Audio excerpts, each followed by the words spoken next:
आदत से मजबूर। आइए आज आपको कल्याणी जी के दिल का हाल सुनाते हैं। कल्याणी जी के दो बेटे और एक बेटी है। बड़े बेटे अनुज की शादी हो चुकी है और उसकी पत्नी निशा बहू बनकर कल्याणी के घर आ गई है। वैसे तो निशा में कोई कमी नहीं है, वो घर के काम हो या बड़ों का मान सम्मान सब अच्छे से क्या करती है। लेकिन लेकिन लेकिन एक प्रॉब्लम है। हमारी बहू निशा एक आदत से मजबूर है, जिसके कारण घर में हर कोई उससे परेशान है। अरे निशा बहू, कहाँ हो भाई? आओ जरा थोड़ी सिलबट्टे पर चटनी पीस दो, बड़ा दिल कर रहा है आज पुदीने की चटनी खाने का। अरे माँ जी, दुनिया कहाँ से कहाँ पहुँच गई और आप अभी तक सिलबट्टे की चटनी के पीछे पड़ी हुई हो। अरे घर में मिक्सर ग्राइंडर है ना, उसी पर चटनी बन जाएगी। सिल कौन किसी का इतनी गर्मी में। जब मैं आऊंगी ना खाना बनाने, तभी 5 मिनट में चटनी भी बना दूंगी। हाँ है आजकल की लड़कियों से, काम से बचने के लिए 50 बहाने हैं इनके पास। ऊपर से आग लगे ना आज के जमाने की नई नई मशीनों में। खाने में ना रंग आता है ना स्वाद, लेकिन मजाल है जो कोई थोड़े से भी हाथ पैर हिलाकर मेहनत करना चाहता हो। अब चटनी बनाने को कह दिया तो ये मिक्सर में चटनी बनाएगी। माँ जी को तो बस मौका चाहिए होता है, इनका बस चले ना तो ये हाथ वाली चक्की से मुझे गेहूं भी पिसवा ले। अरे मशीन आई है तो हमारी सहूलियत के लिए ही तो आई है ना, उसमें क्या बुराई है भला। लकीर के फकीर बनकर बैठे रहो और करते रहो सारे काम पुराने जमाने के हिसाब से। इसमें तो कोई समझदारी नहीं हुई। मशीन का इस्तेमाल करने में समय और मेहनत दोनों की बचत होती है, इसलिए मैं तो मशीन का ही इस्तेमाल करूंगी। आप ही बताओ माँ जी, क्या कोई पानी खींचता है? अब तो हर घर में पंप लगे ना। वैसे ही पहले साइकिल चलाते थे, अब बाइक चलाते हैं, तो हम औरतें अपना काम आसान क्यों नहीं कर सकते? हाँ हाँ, सुन ले तेरी राम कहानी। अब जा जाकर चटनी पीस दे भाई।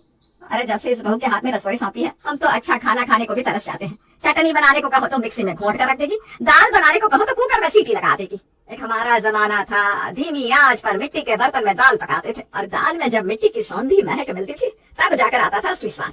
खैर अब ये सब सोचकर कोई फायदा नहीं, इन नए जमाने की लड़कियों से ऐसी उम्मीद करना ही बेकार है। सास से लंबा प्रवचन सुनने के बाद बहू निशा उठकर रसोई में जाती है और फटाफट कुकर में दाल चावल चढ़ाने के बाद मिक्सी में चटनी पीसने लगती है। अब तक तो आप लोग समझ गए होंगे कि कहानी में जो हमारी बहू निशा है ना, उसे नए जमाने की गैजेट, मशीन और प्रोडक्ट इस्तेमाल करने का बहुत शौक है, लेकिन उसकी सास पुराने जमाने की पारंपरिक चीजों की वकालत करने वाली महिला है। खैर कहते ना, अति हर चीज की बुरी होती है। बस यही कहावत फिट बैठती है हमारी कहानी पर। चलो भला हो इस कुकर का, इसकी बदौलत दाल चावल तो बहुत कम समय में आसानी से बन जाता है, लेकिन रोटी के लिए तो अभी भी घंटों तक किचन में पसीना बहाना पड़ता है। काश की रोटी बनाने के लिए भी कोई ऐसी ही मशीन आ जाती तो हम औरतों का जीवन कितना आसान हो जाता। निशा अभी सोच ही रही थी कि अचानक उसकी नजर मोबाइल में एक ऐड पर पड़ती है। क्या आप गर्मियों में रोटी बना बनाकर परेशान हो गए हैं? क्या आप घंटों किचन में खड़े होकर पसीना बहाते हैं और इसके बाद भी आपकी रोटी परफेक्ट नहीं बन पाती? क्या आप चाहते हैं कि आपकी घंटों की मेहनत मिनटों में बदल जाए? तो घबराइए मत, हमारे पास एक सोल्यूशन आ गया है, सोना सुपर स्मार्ट रोटी मेकर। इस रोटी मेकर में आप बनाए बिल्कुल गोल गोल नरम मुलायम फुली हुई रोटियां, जिसे खाकर हर कोई आपका दीवाना हो जाएगा। सिर्फ 10 मिनट में बनाए 25 से भी ज्यादा रोटियां। अरे अभी अभी मैंने रोटी मेकर के बारे में कहा और अभी के अभी मुझे रोटी मेकर का ऐड भी दिखाई दे गया। ये तो सच में बड़ा कमाल का प्रोडक्ट है। ऐसा करती हूँ, इसे ऑर्डर कर ही लेती हूँ। इसके आने से तो मेरी जिंदगी बड़ी सुकून वाली हो जाएगी। अरे 10 मिनट पहले रसोई में जाऊंगी और फटाफट सबके लिए रोटियां बनाकर रख दूं। रोटी मेकर के ऐड से इंप्रेस होकर निशा उसी दिन एक रोटी मेकर ऑर्डर कर देती है। 2 दिन बाद, अरे यार ये रोटी मेकर मैंने ऑर्डर तो कर लिया, पर एक भी ढंग की रोटी नहीं बन रही है। एकदम वेस्ट प्रोडक्ट है। जितना टाइम इसमें दिमाग खपाने में लग रहा है ना, इतनी देर में तो मैं वैसे ही रोटी बना दूंगी। बोर हो गई मैं तो 3 दिन में से। छोड़ो, ऐसे ही बना लेती हूँ रोटियां। बस 3 दिन के अंदर ही निशा रोटी मेकर की रोटी बनाने वाली प्रक्रिया से बोर हो चुकी थी। उसे ना तो रोटी मेकर की रोटियां पसंद आ रही थी, ना ही उसमें बनी रोटी में कोई स्वाद नजर आ रहा था। इसलिए वो अपने रोटी मेकर को डब्बे में बंद करके किचन में एक तरफ पटक देती है। कुछ दिन बीतने के बाद, क्या बात है पूर्वी, तो आजकल सोशल मीडिया पर बहुत फोटो लगाती है, कभी समोसा बना रही है, कभी फ्रेंच फ्राइज। अरे भाई इतना तेल मसाला खिलाएगी तो सबकी सेहत खराब नहीं हो जाएगी? अरे यार कौन से जमाने में जी रही है तू? आजकल तेल में तलकर समोसे और फ्रेंच फ्राइज कौन खाता है? तो क्या पानी में तलकर समोसा बनाती है तू, या बिना तले का चाय खा लेती है? अरे मेरी भोली दोस्त, एयर फ्रायर का नाम सुना है? उसमें ना बिना तेल के भी समोसे, फ्रेंच फ्राइज और भी बहुत सारी तलने वाली चीजें बनाई जा सकती है, और बिना हेल्थ की चिंता की तुम सुकून से रोज इन चीजों का मजा ले सकते हो। अरे वाह यार, ये तो तूने बहुत अच्छा सजेशन दिया। मैं ना आज ही ऑर्डर करती हूँ।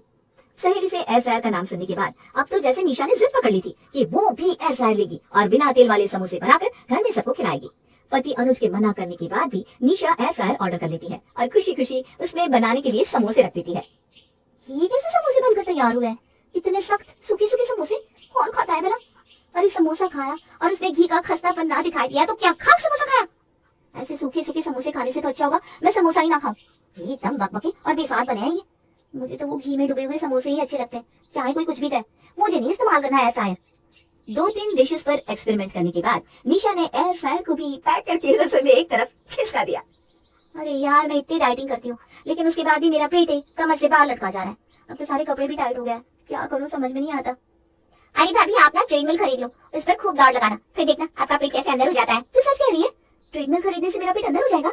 हाँ भाभी क्यों नहीं, अरे सुबह शाम 1 घंटा दौड़ लगाना उस पर, फिर देखना कैसे बिपाशा बसु जैसा फिगर हो जाता है आपका। ननद की बात सुनकर निशा ट्रेडमिल मंगवा लेती है, लेकिन जैसा कि उसकी आदत थी, मुश्किल से 1 हफ्ता इस्तेमाल करने के बाद अब वो ट्रेडमिल पर दौड़कर भी बोर हो चुकी थी। सुबह 4 बजे, अरे यार सुबह सुबह 4 बजे उठकर ट्रेडमिल पर दौड़ना मेरे बस की ना है। एक तो पूरा दिन काम कर करके मैं इतना थक जाती हूँ, सुबह सुबह उठने का मन ही नहीं करता। वैसे भी ट्रेडमिल कहीं भागने वाली थोड़ी ना है। ऐसा करूंगी शाम को दौड़ लूंगी। अब तो सुबह से शाम, शाम से सुबह, ऐसे ही रोज रोज निशा जी ट्रेडमिल को टालती रहती और इस तरह कुछ दिनों में ट्रेडमिल घर के ड्राइंग रूम के एक कोने में पड़ी हुई धूल खा रही थी। अब उस ट्रेडमिल का बस एक ही काम था, वो था निशा का तौलिया सुखाना। अनुज आपको पता है, आज मैं ना आपको रेस्टोरेंट से भी अच्छी कॉफी बनाकर पिलाने वाली हूँ। अच्छा, वो बता कैसे? अब तुम ये मत कहना कि 1 कप कॉफी बनाने के लिए तुमने कोई 4-5 हजार का मशीन खरीद लिया है। बिल्कुल सही पहचाना तुमने। 4-5 हजार का नहीं है, थोड़ा सस्ता है, लेकिन आप कॉफी की तरफ देखो ना, कितनी परफेक्ट बनी है, बिल्कुल परफेक्ट झाग वाली कॉफी जैसी वो रेस्टोरेंट में नहीं मिलती। अरे यार कैसी बेवकूफाना बात करती हो तुम। 1 कप कॉफी जो मैं वैसे ही महीने में 2 या 3 बार पीता हूँ, उसके लिए हजारों रुपए का ये कॉफी मेकर खरीदने की क्या जरूरत थी? इससे अच्छा मैं बाहर कैफे में जाकर ही पी लेता। अरे भाई क्यों जरूरत नहीं थी? जरूरत तो हर चीज की होती है, वो अलग बात है कि हम एडजस्ट करना सीख लेते हैं। और देखो ना, मैंने कोई पैसे वेस्ट नहीं किए, चुन चुन के काम का सामान खरीदती हूँ। मैं और औरतों की तरह नहीं हूँ कि लिपस्टिक और मेकअप के सामान में आपकी सैलरी उड़ा दूं। मैं तो जो भी खरीदती हूँ घर के लिए खरीदती हूँ ना। अरे तुमसे अच्छी होती है वो औरतें जो मेकअप पर पैसा खर्च करती है, कम से कम खरीदा हुआ सामान इस्तेमाल तो करती है। तुम्हारी तरह थोड़ी ना खरीद खरीद के घर में कबाड़ा जमा कर रही हो। देखो आपको कॉफी पीनी है तो पियो, नहीं पीनी तो जाने दो, लेकिन मुझे ना ये गवार वाली बात मत किया करो। और हाँ, तुम तो सासू माँ की ही बेटी हो ना, सासू माँ का बस चले ना तो चूल्हे पर मिट्टी की पतीले में खाना बनवा ले मुझसे, पत्थर पर घिस घिस कर मसाले पिसवाए और हाथ चक्की से खाना। लेकिन मैं आप लोगों की तरफ पिछड़े जमाने की नहीं हूँ, मैं तो जमाने से कदम मिलाकर चलने वाली लड़की हूँ। आप लोग चाहे जितना मुझे पीछे घसीटे, मैं आपकी बातों में आने वाली नहीं हूँ। 2-4 दिन तो निशा को कॉफी मेकर में कॉफी बनाकर पीने में बहुत मजा आया, लेकिन अब उसके हाथ की कॉफी इतनी फेमस हो गई थी कि सास ससुर ननद देवर हर कोई वक्त बेवक्त कॉफी की डिमांड कर देता। अरे यार थक गई मैं सबके लिए दिन भर कॉफी बना बनाकर। जब से मशीन ली है तब से मेरी तो जान की और मुसीबत हो गई है।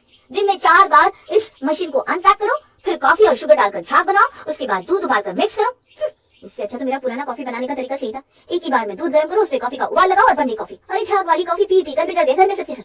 ऐसा करती हूँ, इस मशीन को ना पैक करके रख देती हूँ। अब कोई भी कॉफी मांगेगा तो वैसे ही बनाकर देने वाली हूँ जैसे पहले बनाती थी। अपने आप मांगना छोड़ देंगे। और इस बार भी बहुत जोर शोर से खरीदी गई कॉफी मशीन पैक होकर एक कोने में मुंह देखने लगी। इसी तरह कभी आटा मेकर, कभी सलाद कटर, कभी कुछ तो कभी कुछ। निशा खरीद कर लाती, 2-4 दिन इस्तेमाल करती और उसके बाद घर में एक कोने में उसे पटकती थी। अनुज बेटा, तेरी बीवी से मुझे तो कभी कभी ऐसा लगता है कि दुनिया की ऐसी कोई मशीन ही नहीं जो हमारे घर में ना हो। बस तेरी बीवी के कान में भनक पड़नी चाहिए कि कोई नई मशीन आई है बाजार में और फट से बाजार जाके उसे खरीद लेगी, चाहे वो उसके काम की हो या ना हो। समझदारी के नाम पर बिल्कुल 0 अंडा है तेरी बीवी। माँ मैंने कब कहा कि वो बहुत समझदार है? मैं तो खुद परेशान हो गया हूँ। जब 4 पैसे बचाने की सोचता हूँ तब ये कुछ ना कुछ नया तुर्रा पा लेती है और सारी बचत इन बेटू के सामानों को खरीदने में लगा देती है।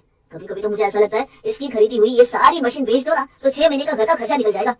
अरे बेटा, ये बात तुम मुझसे तो कह रहा है, अपनी बीवी को क्यों नहीं समझाता? उस महारानी को कब समझ में आएगा कि पैसे की थोड़ी कदर होनी चाहिए। हमने तो बेटा चूल्हे झोंके हैं, मिट्टी के बर्तनों में खाना बनाया है, लेकिन ठीक है नया जमाना है, लेकिन इसका मतलब ये भी नहीं कि बिना वजह की मशीनों का ढेर लगा दिया जाए। अरे हाथ पैर किस लिए दिया है भगवान ने, इसका इस्तेमाल भी तो करना चाहिए कि नहीं? अरे माँ ऐसा नहीं है कि मैंने उसे समझाया नहीं, समझा कर थक गया हूँ मैं, लेकिन उसे ऐसा लगता है कि वो दुनिया की सबसे समझदार औरत है और उसे मेरी सलाह की कोई जरूरत नहीं है। मुझे तो ये समझ में नहीं आता कि मैं ऐसा क्या करूँ कि इसकी अकल ठिकाने लग जाए। एक आइडिया है बेटा मेरे पास। तेरी बीवी को नया नया सामान खरीदने का शौक तो बहुत है, लेकिन सारा कबाड़ा इसने हॉल और किचन में भर रखा है। अपने कमरे को तो एकदम चकाचक रखती है। बस अब हमें उसके कमरे की साफ सफाई को ही खराब करना है। जितना भी सामान इसने खरीद रखा है ना, और ये जो कबाड़ बनकर हमारा मुंह तक रहा है, उसे उसके कमरे में बिल्कुल ऐसे सजा दे कि उसे देखकर इसको खुद ही शर्म आ जाए। अनुज को माँ का आइडिया पसंद आ गया। अगले दिन जब निशा सोकर उठी तो उसने देखा उसकी ड्रेसिंग टेबल, अलमारी, बेड, यहाँ तक कि कमरे के फ्लोर पर भी उसका खरीदा हुआ सामान भरा हुआ है। अरे क्या है ये सब, यहाँ क्यों सजा रखा है? पूरे कमरे को कबाड़ खाना बनाकर रख दिया। ए अनुज, हटाओ ना ये सब यहाँ से। क्यों भाई, तुमने इतने प्यार से खरीदा है ना ये सब सामान, इसको एक दिन भी बर्दाश्त नहीं कर पा रही हो अपने कमरे में? अब जब तुमने इतना पैसा लगाकर ये सब सामान खरीदा है तो अपने कमरे में सजा कर रखो ना। खूब टकटकी लगा कर देखो, दिन रात प्यार जताओ। अब तो ये सामान तुम्हारे कमरे में ही रहेगा। इसके अलावा भी अगर तुम्हें कुछ खरीदना है तो बता दो, लेकिन कंडीशन वही रहेगी कि तुम जो भी सामान खरीदोगी वो तुम्हारे कमरे में ही रखा जाएगा। ये देखो, ये तुम्हारा डिश वॉशर है जिस बेचारे को तुमने 5 दिन इस्तेमाल करने के बाद छुट्टी दे रखी है। क्योंकि तुम्हें तो भाई के हाथ से धुले हुए बर्तनों से ही संतोष होता है। इस डिश वॉशर में डाले हुए बर्तनों को तो तुम इस्तेमाल करना अपनी शान के खिलाफ समझती हो। और ये वो मॉप है जो तुमने टीवी में ऐड देखकर मंगाया था। लेकिन फिर वही बात, जब तक कांता किस किस कर पोछा ना लगाए मन को संतोष कैसे मिलेगा। इसलिए तुमने मॉप को पैक करके एक तरफ रख दिया और काम वाली को कहकर रगड़ कर पोछा लगवाने लगी। और ये देखो, ये तुम्हारा आटा मेकर, रोटी मेकर, जिससे तुमने कभी ना आटा बनाया ना रोटी।